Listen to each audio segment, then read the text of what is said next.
The backstage area of The View buzzed with its usual pre-show energy as Kevin Hart adjusted his charcoal blazer and flashed his trademark grin at the production assistants scurrying past. At 5'4", he commanded attention not through physical presence but through an electric charisma that had carried him from Philadelphia comedy clubs to Hollywood's A-list. Today felt different, though, purposeful.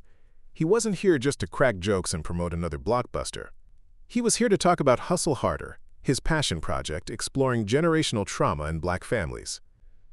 Before we jump back in, tell us where you're tuning in from, and if this story touches you, make sure you're subscribed, because tomorrow I've saved something extra special for you.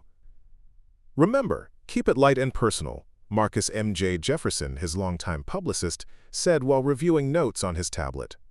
MJ had been Kevin's right hand through every career pivot, scandal, and comeback. They love the family angle, the growth story. This is a softball interview, Kevin. Sonny's leading, Whoopi's got your back, and Joy. He paused, glancing toward the set. Joy's in a good mood today. Kevin nodded, checking his phone one last time. A text from his daughter Tiffany lit up the screen. Dad, you got this. Can't wait to watch. Love you. The message brought a genuine smile to his face, the kind that couldn't be manufactured for cameras. Meanwhile, on the iconic curved set of The View, the co-hosts were finishing their pre-show briefing. Sunny Hostin, poised and thoughtful, flipped through her research on Kevin's film. I want to focus on the authenticity of his storytelling, she told the producers. This isn't just another Kevin Hart comedy. There's real depth here. Whoopi Goldberg, the show's veteran moderator, nodded approvingly. Kevin's been through a lot publicly. If he's ready to go deeper, we should meet him there with respect. But Joy Behar, seated at the far end of the table, seemed less impressed. Her fingers drummed impatiently on her note cards as she muttered under her breath. Another celebrity pity project trying to win Oscars. The comment was meant to be private, but the hot mic caught every word, sending it directly to the control room where producers exchanged nervous glances. Sarah Haynes, ever the peacekeeper, tried to lighten the mood. Should be a fun segment. Kevin always brings great energy. Joy's expression remained skeptical. She'd built her reputation on asking the questions other hosts wouldn't dare touch. 20 years on daytime television had taught her that audiences craved conflict more than comfort, truth more than pleasantries. And Kevin Hart, despite his growth narrative, still carried baggage from past controversies that she felt deserved examination. In the green room, Kevin felt his phone buzz again. This time it was a Twitter notification. His daughter had posted a story about watching her dad's interview live from her dorm room. The pride in her caption made his chest swell. This was why Hustle Harder mattered. Not for critics or awards, but for the next generation to see their stories reflected honestly on screen. Ready? MJ asked, straightening Kevin's lapel. Kevin Hart took a deep breath, unaware that he was about to walk into anything but a routine promotional interview.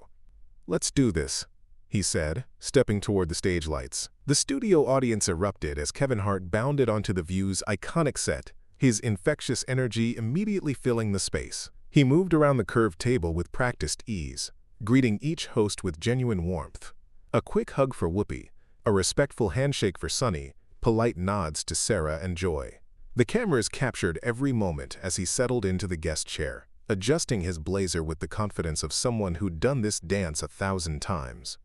Welcome back to The View, Whoopi announced with her trademark smile. We're here with the incredibly talented Kevin Hart, who's not just making us laugh anymore, he's making us think. Sonny leaned forward, her preparation evident in the way she spoke with genuine enthusiasm. Kevin, I have to say, Hustle Harder is unlike anything you've done before.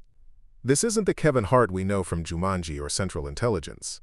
This is raw, vulnerable storytelling about generational trauma in Black families. What made you want to go there? Kevin's demeanor shifted subtly, the performative energy mellowing into something more authentic. You know, Sonny, I reached a point where making people laugh wasn't enough anymore. Don't get me wrong, comedy saved my life. But I realized I had stories to tell that went deeper than punchlines. He paused, his voice carrying genuine emotion. My mother, Nancy Hart, she passed in 2007, and I spent years running from the pain of that loss. But pain doesn't disappear. It just finds other ways to surface. This film is about a father trying to break cycles he doesn't even realize he's perpetuating. The audience was captivated. This wasn't the rapid-fire comedian they expected. This was a man reflecting on legacy and loss. Sunny nodded, her own eyes glistening slightly. I lost my father when I was young, and you're right, that pain shapes everything. How do you balance honoring that experience while not letting it define you? That's the whole movie right there, Kevin replied, his hands gesturing as he spoke. It's about recognizing that our parents did the best they could with what they had, while also acknowledging that their best might have left some wounds. We can love them and still choose to do differently. Whoopi jumped in seamlessly. That's incredibly mature, Kevin. Hollywood doesn't always reward that kind of honesty. Was it difficult getting this film made? Kevin chuckled, some of his natural humor returning. Let me put it this way. I had to fund it myself, because studios wanted funny Kevin, not feelings Kevin. The audience laughed, but there was substance beneath the humor. For a moment, everything felt perfect. Meaningful conversation, genuine connection, authentic storytelling. Then Joy Behar cleared her throat and leaned forward, her expression shifting to something sharper.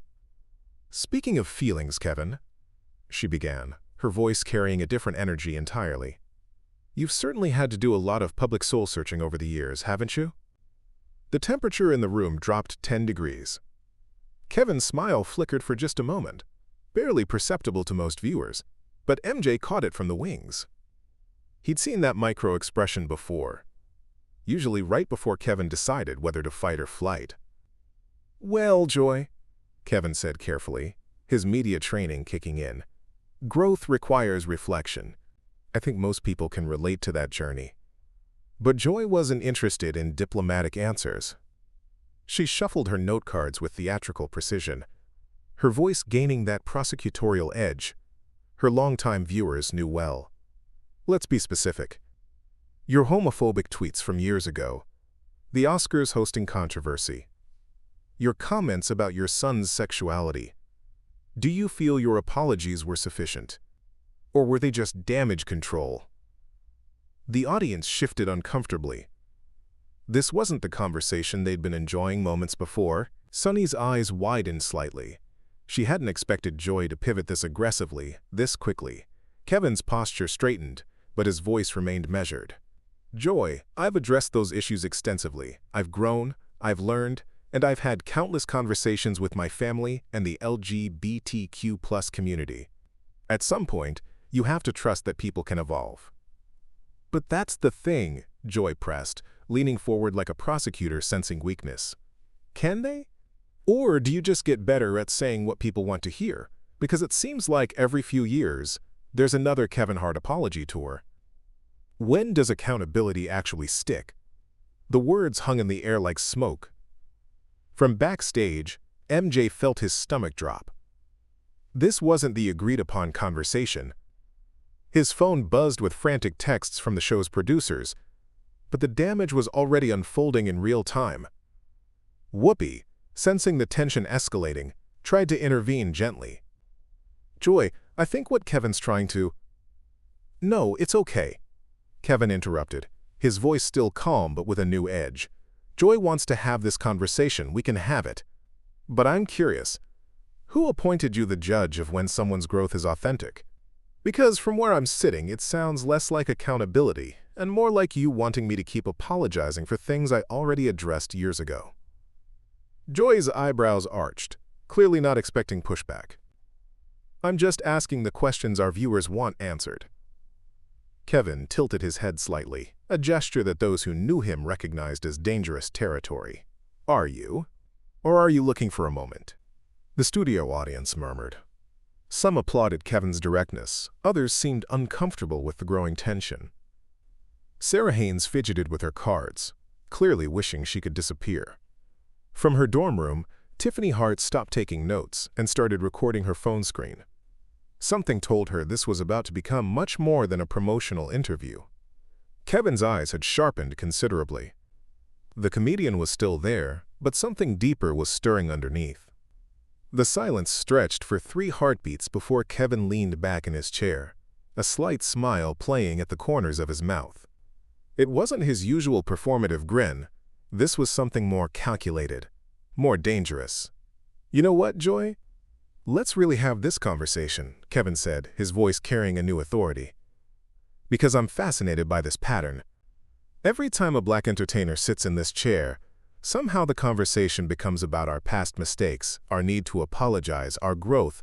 That's never quite enough. But I don't recall seeing the same energy when other guests come through." Joy's confident smirk faltered slightly. "That's not—" "Hold on, I'm not finished," Kevin interrupted smoothly, raising a polite but firm hand. "See, this is what I mean about accountability being weaponized as entertainment. You don't actually want to discuss growth or change. You want confession. You want the performance of shame, so you can feel morally superior." The audience was now fully engaged, leaning forward in their seats. This wasn't the Kevin Hart they expected. This was precision, not punchlines. Kevin continued, his voice gaining momentum. "Because if we're talking about accountability, Joy, should we discuss your comments about African women? Your impressions that some people found offensive? Or do you get to evolve quietly while people like me have to keep doing public penance forever?" Joy's face flushed red. She wasn't used to guests flipping the script this effectively. "I've never claimed to be perfect." "No, but you've never had to keep apologizing for the same growth either," Kevin shot back. "That's the privilege right there. You get to make mistakes, learn privately, and move on. Meanwhile, I'm supposed to keep my head down, say yes ma'am, and be grateful for the opportunity to explain myself to you." Again. Sunny looked torn, her legal training recognizing the validity of Kevin's points but her co-host loyalty making her uncomfortable. Sarah had given up any pretense of participating, simply watching the verbal sparring match unfold. Whoopi finally found her voice. "Kevin makes an interesting point about double standards." "Do I?" Kevin turned to Whoopi with genuine curiosity. "Because I'm just wondering when accountability became a performance art. When did growth become something you have to prove to strangers on television instead of living authentically in your actual life?" He gestured toward Joy with theatrical politeness. "Joy, you've been on television for decades, you've said things, you've grown, you've evolved. But somehow you never have to sit here and convince America that your growth is real. That's a luxury, that's privilege. And frankly, that's the conversation we should be having." The studio fell silent, except for scattered applause that grew steadily louder. Joy sat frozen, her note card suddenly feeling worthless. This wasn't going according to plan. Kevin wasn't done. His voice dropped to a more conversational tone, but the intensity remained. "See, here's what I've learned about this business, about this culture we've created. We don't want people to actually change. We want them to keep apologizing. Because apologies are content. Apologies drive clicks. Apologies make good television." He looked directly into the camera, speaking past the hosts to the millions watching at home. "But real growth, real change, that happens quietly. It happens in how you raise your kids, how you treat people when the cameras aren't rolling, how you use your platform when nobody's forcing you to. And maybe, just maybe, y'all don't want accountability. You want confession, so you can crucify." The words hit like lightning. The studio audience was completely silent, hanging on every word. Joy Behar, for perhaps the first time in her television career, appeared genuinely speechless. Her mouth opened and closed twice, but no sound emerged. The woman who built her reputation on having the last word had been rendered mute by a comedian who'd just deconstructed her entire approach with surgical precision. Kevin Hart stood up slowly, his movements deliberate and controlled. He wasn't storming off in anger. This was something else entirely. This was a man who had found his moment of absolute clarity. "You know what the real tragedy is?" Kevin continued, his voice carrying across the silent studio. "I came here to talk about a film that matters. A story about breaking generational cycles, about healing, about black fathers trying to do better for their children. But we can't have that conversation because you're more interested in relitigating my past than celebrating my present." He began walking around the curved table, not pacing frantically, but moving with purpose, commanding the space like he was delivering a monologue on stage. And that tells me everything I need to know about what this really is. This isn't journalism. This isn't accountability. This is theater. Performance art where the black man has to dance for his supper, explain his growth, prove his worthiness to a panel of people who never had to prove theirs. Whoopi looked down at her hands, shame washing over her face. She knew he was right. She'd participated in this same dynamic countless times, and watching it from this angle made her stomach turn. Kevin's voice grew stronger, more passionate. I've spent years apologizing, growing, changing, evolving, not for the cameras, but for my family, for my children, for myself. And it will never be enough for people like you because you don't actually want growth. You want perpetual penance. He stopped directly in front of Joy's chair, his voice dropping to barely above a whisper, but somehow filling the entire studio. Let me tell you something about comedy, Joy. The best comedians don't punch down. We punch up. We challenge power, we expose hypocrisy, we speak truth to people who think they're untouchable. And right now, standing here in front of millions of people, I'm realizing that's exactly what I need to do. The audience began to murmur, sensing something historic was about to happen. Kevin reached for his lapel microphone with theatrical slowness, his eyes never leaving Joy's face. You want a moment? You want content? You want something to talk about for the next week? He unclipped the mic and placed it gently on the table in front of her, the small thud echoing through the silent studio like a gunshot. There's your moment. Without another word, Kevin Hart turned and walked toward the stage exit. His stride was confident, unhurried, dignified. This wasn't a retreat. This was a declaration. Behind him, Joy finally found her voice, but it came out as a barely audible croak. Kevin, wait. He didn't turn around. MJ met him at the edge of the stage, his face a mixture of pride, terror, and admiration. Kevin. We're done here, Kevin said quietly, but loud enough for the boom mics to catch. Some conversations aren't worth having. As he disappeared into the wings, the studio remained frozen in stunned silence. Sarah Haynes looked at her cards helplessly. Sunny sat with her mouth agape, and Whoopi stared at the abandoned microphone on the table. Joy Behar, the woman who always had the last word, had nothing left to say. The internet was about to explode. For 10 excruciating seconds, the View's iconic set remained frozen in tableau, Joy staring at the abandoned microphone, Whoopi looking ashamed, Sunny conflicted, and Sarah utterly lost. The studio audience sat in stunned silence, unsure whether to applaud or gasp. Then the spell broke. We're going to commercial, the floor director announced urgently, his voice cutting through the tension like a blade. The red recording lights dimmed, but the chaos was just beginning.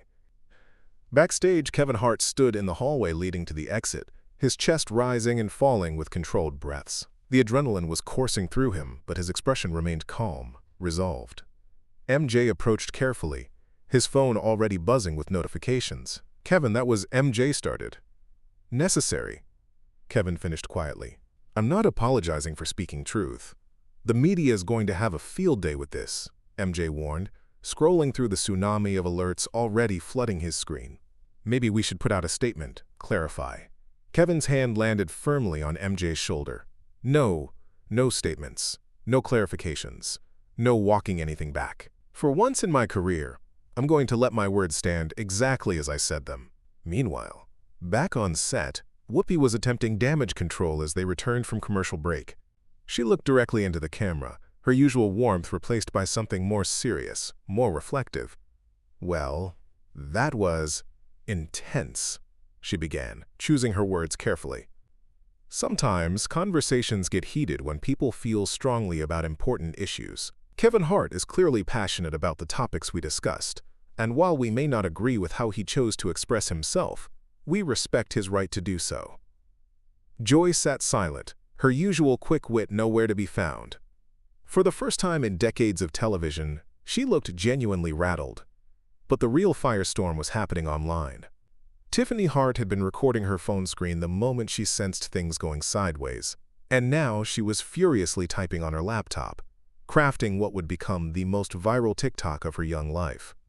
"Y'all just witnessed a masterclass," she began in her video, her voice carrying the passionate energy of her generation. "My dad didn't lose his temper. He didn't throw a tantrum.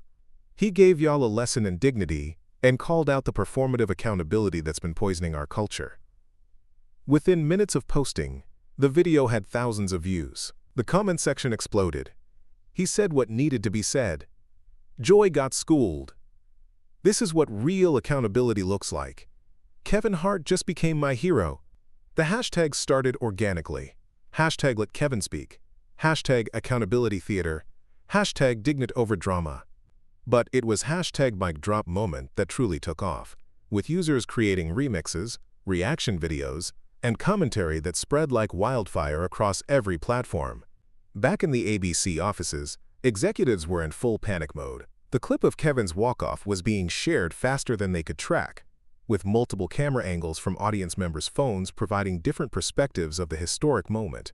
Whoopi's phone buzzed with a text message. She glanced down and saw Kevin's name. The message was simple but profound. "Thank you for trying to redirect. I hope one day we can have the conversation I actually came here for." She typed back immediately. "You weren't wrong, Kevin, about any of it." As Kevin Hart walked out of the ABC building and into the Manhattan afternoon, he had no idea that his 3-minute takedown had just shifted the entire conversation about celebrity accountability, media responsibility, and the courage to speak truth to power. The real storm was just beginning, but for the first time in years, Kevin felt like he was walking through it with his dignity intact. By the next morning, America had chosen sides. The Kevin Hart-Joy Behar confrontation had become the cultural Rorschach test nobody saw coming, revealing deep fractures in how people viewed accountability, privilege, and the media's role in public shaming. CNN's morning show led with "Heart Attack" comedian storms off after tough questions, painting Kevin as thin-skinned and unable to handle legitimate scrutiny. Fox News countered with "Hart speaks truth, comedian exposes media double standards," framing him as a victim of liberal bias. TMZ went full tabloid. Kevin Hart destroys Joy Behar in epic meltdown. But the most interesting commentary was happening in spaces that traditional media rarely acknowledged. Tiffany's TikTok had exploded to 12 million views overnight, spawning countless reaction videos, stitches, and commentary from creators across every demographic. Her follow-up video broke it down with the analytical precision of someone who'd grown up dissecting media narratives. "Notice how they keep calling it a meltdown when my dad spoke calmly for 3 minutes," she said, sitting in her dorm room with charts and screenshots behind her. "Notice how they frame accountability as something he owes them, not something he practices daily." This is exactly what he was talking about. The performance of redemption instead of the reality of growth. The video was being shared by everyone from college students to sitting congresspeople. Hashtag Tiffany Spoke began trending alongside the original hashtags. Meanwhile, Joy Behar was discovering that Karma had a social media account. Old clips of her problematic comments resurfaced with surgical precision. Her offensive impressions, her tone-deaf remarks about various communities, her history of interrupting and talking over guests of color. The internet's memory was long and unforgiving. Joy Behar demands accountability from everyone except Joy Behar. Read one viral tweet with 800,000 likes. ABC's crisis management team was working overtime, but they were fighting a losing battle. The network's official statement, "We stand by our host's commitment to asking tough questions while fostering respectful dialogue," satisfied nobody and pleased no one. The most significant development came when Sunny Hostin broke ranks. Her tweet was measured but unmistakable. "Sometimes the most important conversations happen when we examine our own biases and double standards. Growth requires uncomfortable honesty, from all of us." At Kevin Hart 4 Real spoke truth yesterday. The tweet sent shockwaves through ABC. Co-hosts weren't supposed to publicly disagree, especially not in ways that validated critics of the show. But Sunny had watched the playback 3 times and couldn't unsee what Kevin had exposed. Celebrity reactions poured in throughout the day. Dave Chappelle tweeted simply, "He said what needed saying." Oprah posted a more nuanced response. "Authentic growth deserves recognition, not interrogation." Even unlikely voices joined the conversation. Mark Cuban tweeted, "Business lesson. Know when you're being genuine versus performing." Hart chose genuine. But perhaps the most powerful support came from an unexpected source. Late that evening, a video appeared on Kevin's Instagram. Not posted by him, but featuring him. It was footage from his phone, apparently filmed in his hotel room, showing him FaceTiming with his son. "Dad, I watched it," his son said. "I'm proud of you for standing up for yourself. You didn't get angry, you just told the truth." Kevin's voice was barely audible. "That's all I wanted to do, man. Just tell the truth." The intimate moment, shared without fanfare or promotion, humanized the entire controversy. This wasn't about celebrity ego or media manipulation. This was about a father showing his children what dignity looked like under pressure. MJ watched the engagement numbers climb and felt something he hadn't experienced in his PR career. The metrics didn't matter. For once, authenticity was trending higher than artifice. While traditional media outlets frantically pitched exclusive interviews, Kevin Hart made a choice that surprised everyone. He bypassed CNN, Fox News, and the major networks entirely. Instead, he called Charlemagne the God and arranged to appear on The Breakfast Club, but not the radio version. This would be a special sit-down with Jemele Hill for her independent podcast, Unbothered. The setting was deliberately intimate. 2 chairs, minimal lighting, no studio audience. Just Kevin Hart and one of the most respected black journalists in the country having the conversation mainstream media couldn't facilitate. "I'm not here to relitigate what happened," Kevin began, settling into his chair with a calmness that seemed to emanate from deep within. "I'm here because I think we need to talk about something bigger than one moment on one show." Jemele nodded, leaning forward slightly. "Talk to me about the cost of public growth. Because that seems to be what you were really addressing." For a moment, everything felt perfect. Meaningful conversation, genuine connection, authentic storytelling. Then Joy Behar cleared her throat and leaned forward, her expression shifting to something sharper. "Speaking of feelings, Kevin," she began, her voice carrying a different energy entirely, "you've certainly had to do a lot of public soul-searching over the years, haven't you?" The temperature in the room dropped 10 degrees. Part 3. The Pivot. Kevin's smile flickered for just a moment, barely perceptible to most viewers, but MJ caught it from the wings. He'd seen that micro-expression before, usually right before Kevin decided whether to fight or flight. "Well, Joy," Kevin said carefully, his media training kicking in, "growth requires reflection. I think most people can relate to that journey." But Joy wasn't interested in diplomatic answers. She shuffled her note cards with theatrical precision, her voice gaining that prosecutorial edge her longtime viewers knew well. "Let's be specific. Your homophobic tweets from years ago, the Oscars hosting controversy, your comments about your son's sexuality. Do you feel your apologies were sufficient, or were they just damage control?" The audience shifted uncomfortably. This wasn't the conversation they'd been enjoying moments before. Sunny's eyes widened slightly. She hadn't expected Joy to pivot this aggressively, this quickly. Kevin's posture straightened, but his voice remained measured. "Joy, I've addressed those issues extensively. I've grown, I've learned, and I've had countless conversations with my family and the LGBTQ+ community. At some point, you have to trust that people can evolve." "But that's the thing," Joy pressed, leaning forward like a prosecutor sensing weakness. "Can they? Or do you just get better at saying what people want to hear? Because it seems like every few years, there's another Kevin Hart apology tour. When does accountability actually stick?" The words hung in the air like smoke. From backstage, MJ felt his stomach drop. This wasn't the agreed-upon conversation. His phone buzzed with frantic texts from the show's producers, but the damage was already unfolding in real time. Whoopi, sensing the tension escalating, tried to intervene gently.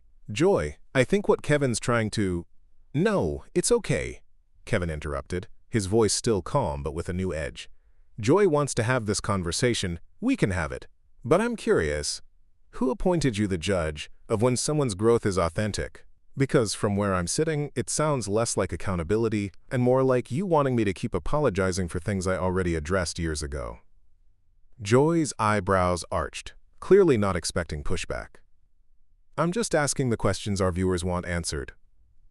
Kevin tilted his head slightly, a gesture that those who knew him recognized as dangerous territory. "Are you? Or "Are you looking for a moment?" The studio audience murmured. Some applauded Kevin's directness, others seemed uncomfortable with the growing tension.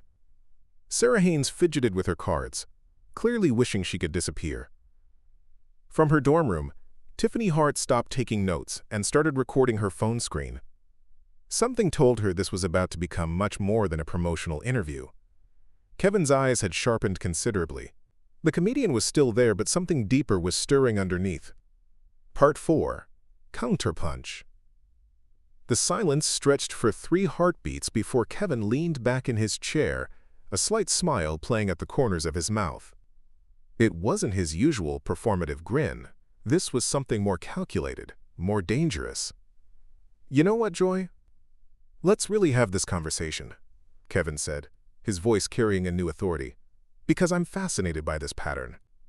Every time a black entertainer sits in this chair, somehow the conversation becomes about our past mistakes, our need to apologize, our growth that's never quite enough. But I don't recall seeing the same energy when other guests come through."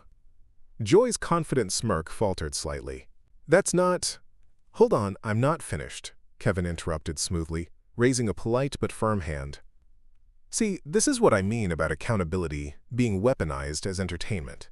Kevin Hart has addressed those past issues extensively, in interviews, in his comedy, in his personal life. At what point does continued questioning become less about accountability and more about entertainment?" Joy's confidence was visibly cracking. The narrative she tried to establish was falling apart in real time, on her own show, by her own co-hosts. But the final blow came from an unexpected source. The show's official Twitter account posted a poll. "Do you think Kevin Hart was right to walk away?" Within an hour, 73% of respondents had voted yes. The network's own audience was rejecting Joy's interpretation of events. Social media analytics showed a clear pattern. Younger viewers, particularly those under 35, overwhelmingly supported Kevin's actions. They saw dignity, not defiance. Principle, not petulance. As the show ended, Joy sat in stunned silence. For the first time in her career, she'd lost control of both the narrative and her own show. The woman who built her reputation on having the last word was discovering that sometimes silence speaks loudest of all. Part 10. The Call. 2 weeks later, Kevin Hart sat in his Los Angeles home office, morning sunlight streaming through the windows as MJ burst through the door with a contract in his hands and tears in his eyes. "Kevin, you need to see this," MJ said, his voice shaking with excitement and disbelief. The call had come from Netflix that morning. Not just any call. A direct line from the content chief herself. Hustle Harder. The film Kevin had self-funded when no studio would touch it, was being offered a global distribution deal worth $50 million. But it wasn't the money that made MJ emotional. "They don't want to change a single frame," MJ explained. "They said the authenticity of your vision is exactly what the platform needs. They want to fast-track it for awards consideration." Kevin leaned back in his chair, processing the moment. The film he poured his heart into, the one Joy had dismissed as Oscar bait without even seeing it, was finally getting its moment. His phone buzzed with a text from Tiffany. "Dad, did you see Whoopi's announcement?" Kevin pulled up the news article. Whoopi Goldberg had announced she was taking an extended hiatus from The View to reflect on how we can have better conversations about growth and accountability in America. Her statement was diplomatic but clear. She was stepping away from the show's toxic dynamics. That evening, Kevin stood on his hotel balcony in New York, looking out at the skyline that had witnessed his transformation from defensive guest to dignified truth-teller. His phone showed thousands of messages from supporters, collaborators, and fellow entertainers who'd found courage in his example. A notification popped up. Tiffany had launched her own media company, Heart Truth Media, dedicated to authentic storytelling and accountability journalism. Her first interview would be with Ava DuVernay about the future of black narratives in Hollywood. Kevin smiled, realizing the conversation he'd started wasn't ending. It was evolving. Speaking truth to power hadn't just changed his career. It had planted seeds of change across an entire industry. The world was watching. And for the first time in years, Kevin Hart was ready for whatever came next. Up next, we have 2 more incredible stories that are waiting for you. Just click the image you want to watch and it will take you there. If you enjoyed this video, make sure to subscribe. It would mean a lot.